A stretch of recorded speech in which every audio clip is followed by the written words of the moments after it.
Hello folks, welcome back to another HP Gaming GameLINK video. Today we are going to be travelling as part of our Halloween Spooktacular interdimensionally. We're going to be travelling to the very depths of hell and blowing away hordes and hordes of demons as we unbox Fantasy Flight Games Doom.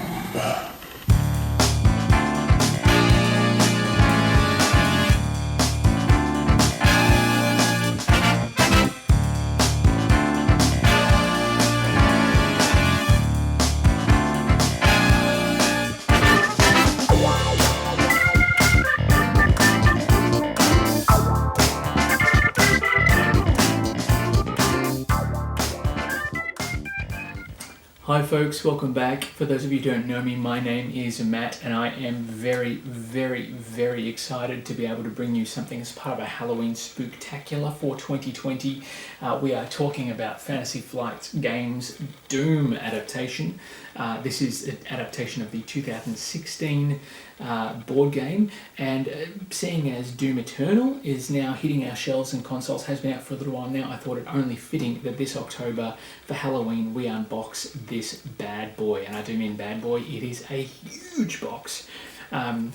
Very excited because there's minis in here as well, which is awesome, and lots of other wonderful gory content. There is even a glory kill element of this game too, so for those of you who know the Doom and Doom Eternal gameplay mechanics, you'll know what I'm talking about. You're very welcome. Without further ado, let's get into it. I've got my trusty pocket knife here. Now, we've not done as many unboxings as usual for Halloween this year. I just tried to do, I think we've done quite a few unboxings, so we just tried to do a few things differently, i.e. reviews and other bits and pieces as well. As always, plastic goes on the floor. So we thought, we'd get back to basics, do some epic unboxings for you, some crazy stuff. This box is big, it is really thick. We are looking forward to seeing, well, when I say we, I mean me, I'm looking forward to seeing what's in this box. So let's get it down to the table and we'll show you what's inside. So, there it is there. Beautiful production quality already on the box.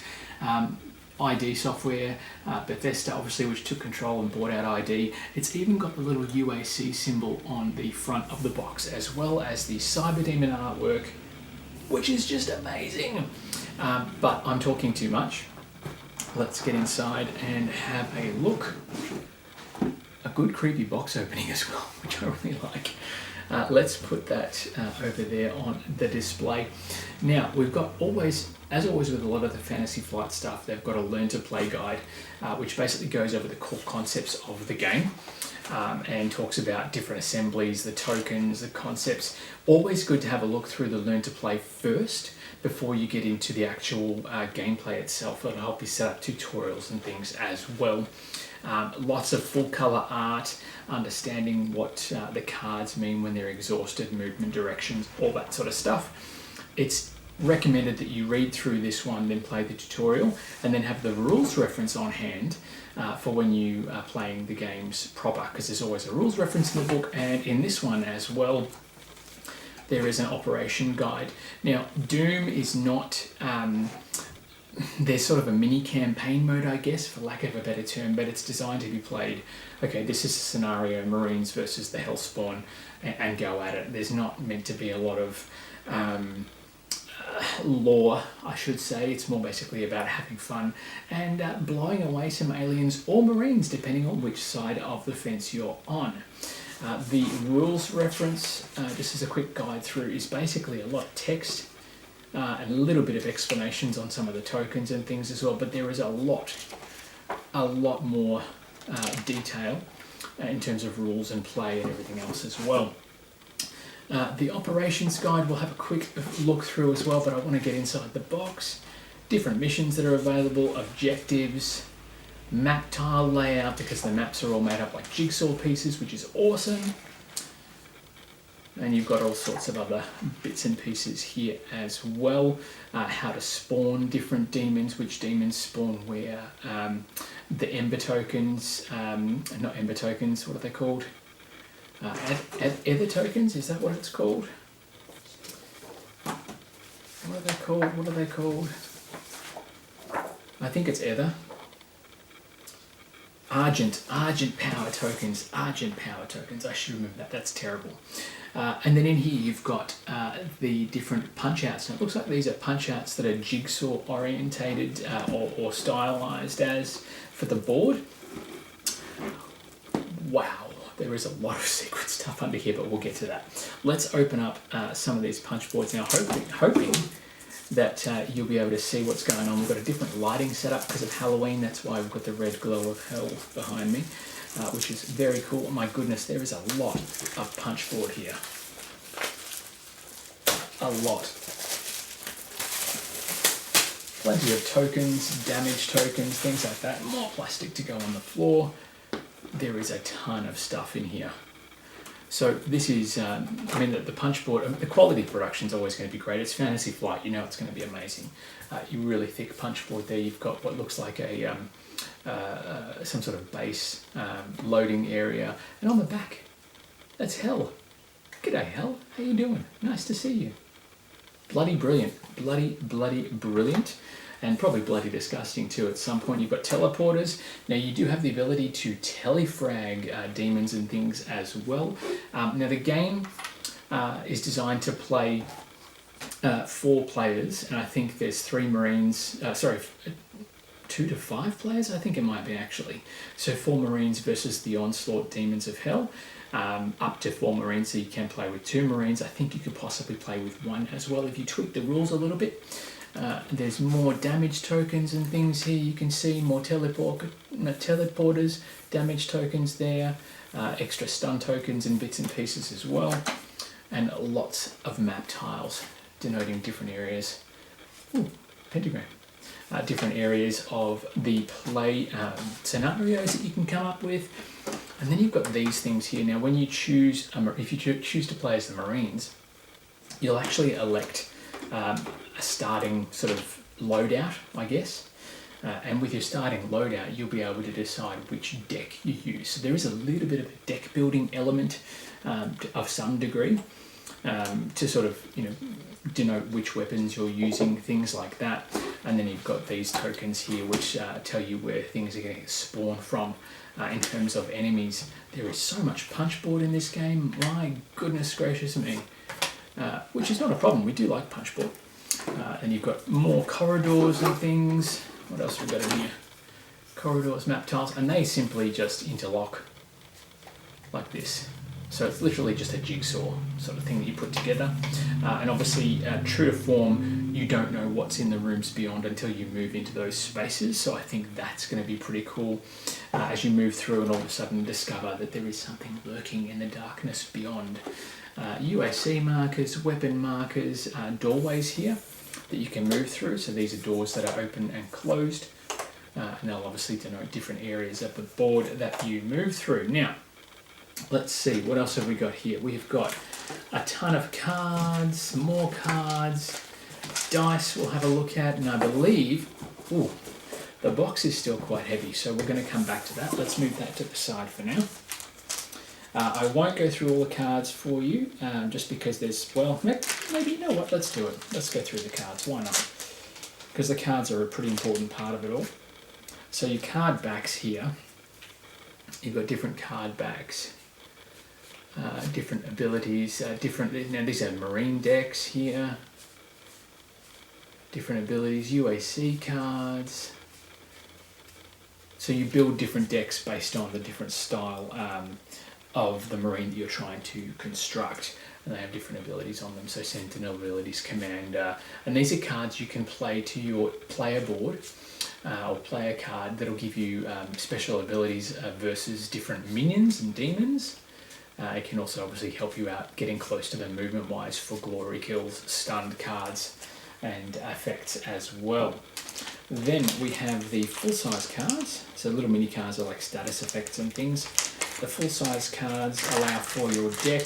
Now the demon player has a specific deck. They have what's called the initiative deck. So they actually will deal out the demon cards plus 1 card for each Marine, and the Marines, they'll shuffle that deck up, and when they reveal that deck, it'll tell you who's going to activate next. So it's a really interesting way of each round, not knowing when your turn will come around in turn order. So it's not, okay, play proceeds clockwise, play proceeds clockwise. It's always going to be a random turn. So you might go last on one round and the next round you might start. So I think that's interesting as well. It's always going to keep you on your toes as to where you move, jockeying for position and then getting that line of sight to take out those demons. So we've got some cards here. It looks like we've got, I'll just show you the backs first and we'll go through the fronts of the cards. So these ones have different hand symbols on them, demon cards. Then you've got what looks like more demon cards, argent power cards. There's a lot of those. Some crazy star-backed cards, lots of cards, and then you've got the UAC cards, more UAC cards. So anything UAC is obviously relating to the Marines, and the other side obviously is the invasion force. And when I say Marines, I mean Marines because you've got things like, where are we? Separate this light out here. Just makes it easier to handle. So, you know, armour, ammunition, quick shot, recharging, repositioning, things that give you movement bonuses, etc. Because you only have a certain number of movement points per turn. And obviously your weapons will allow you to roll damage dice or more dice or less or whatever the case may be, depending on your abilities. Precision bolts, grenade toss, very important. And then you've got Alpha. So these are the different characters when you're Marines. You've got Alpha, Bravo, Charlie and Delta. So there's 4 of those folk that you can take on the role of as you play through the game. Unless you want to be part of the invasion force and obviously be demons, in which case then you will take care of these. So you've got different objectives here. Objective cards are eliminating the hostiles. What else have we got here? You've got guard duty, etc. And then you've got the spawn cards. Now these cards basically tell you which demons to put where and any other benefits of those. So if you have 3 imps, or this one here, so first strike, you can basically, depending on which tokens on the board at what time, you can pick which demons you want to bring into play.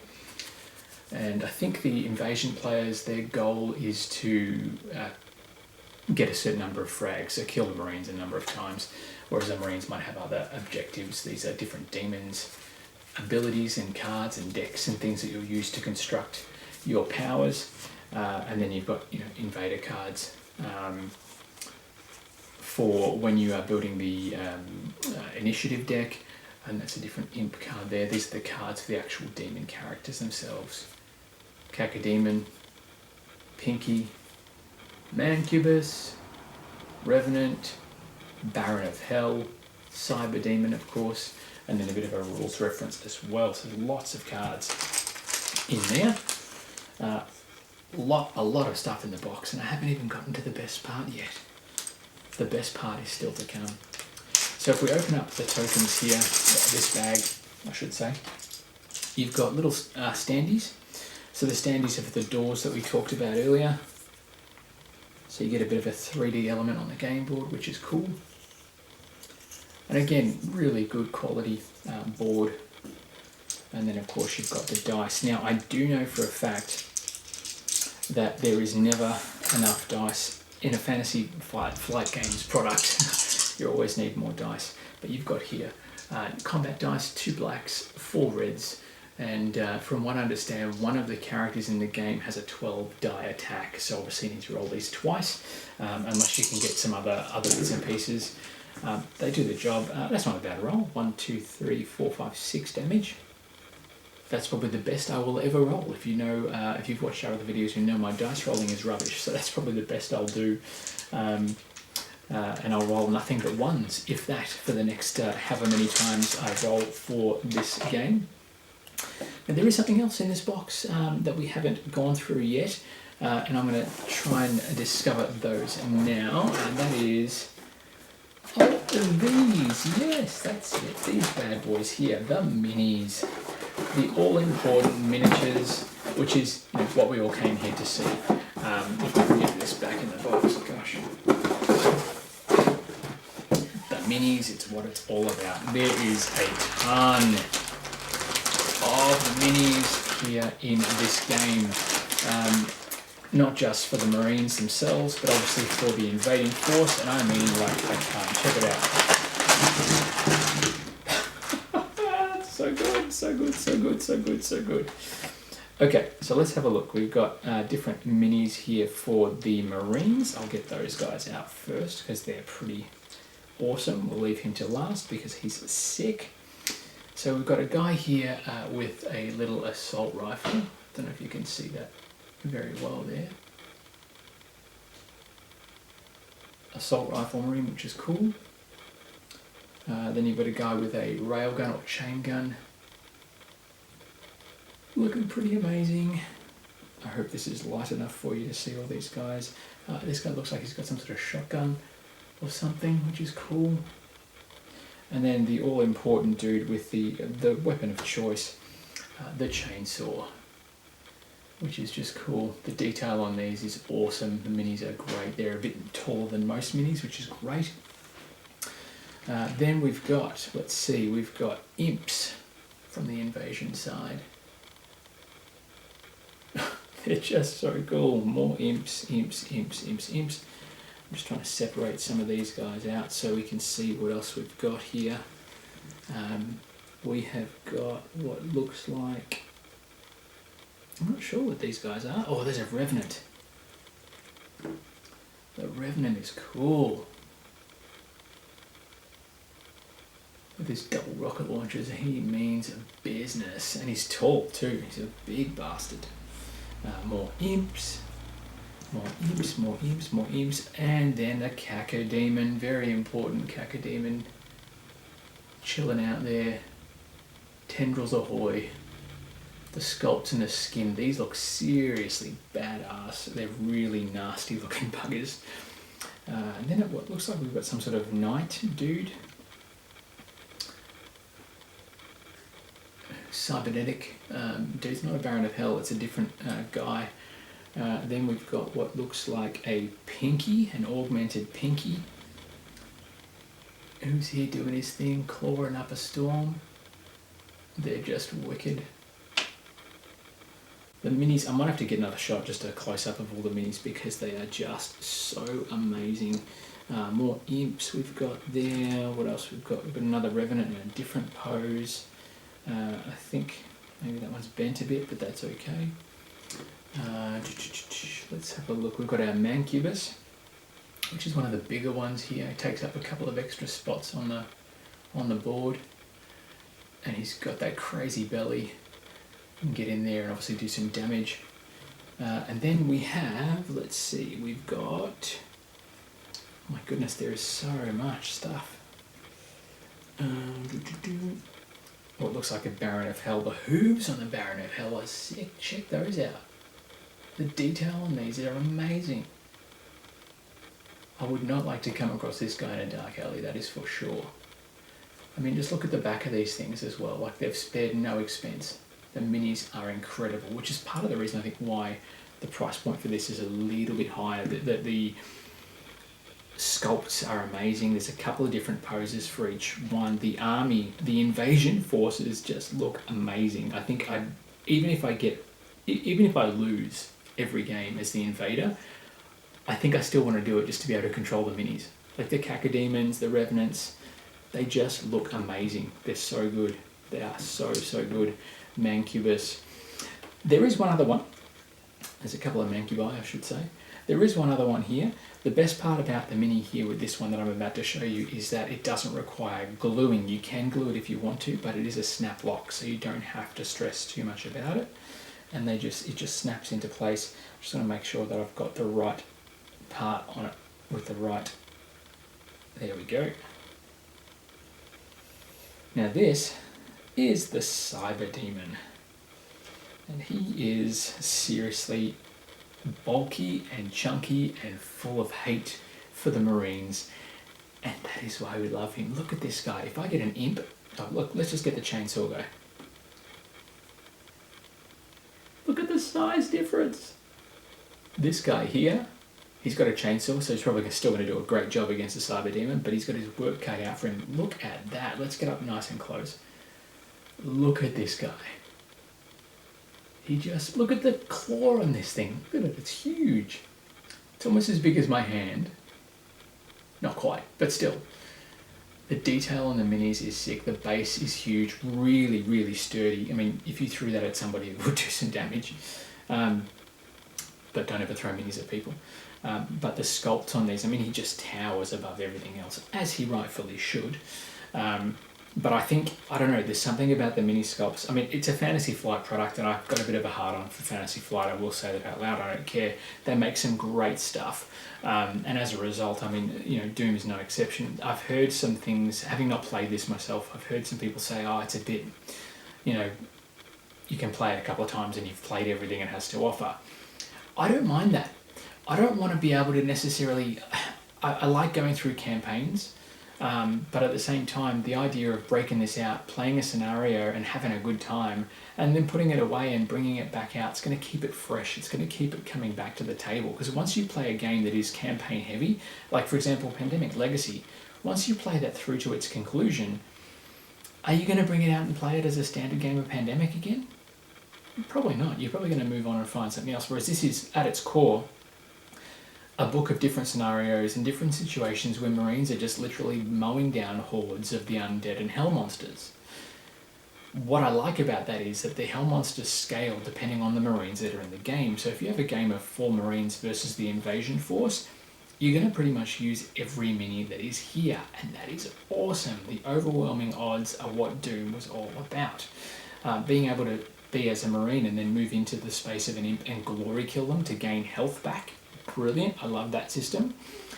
Some would say it makes it a bit easy for the Marine players to win, but you've got to remember there's objectives for them to complete, whereas the invasion player just has to frag the Marines. That's it.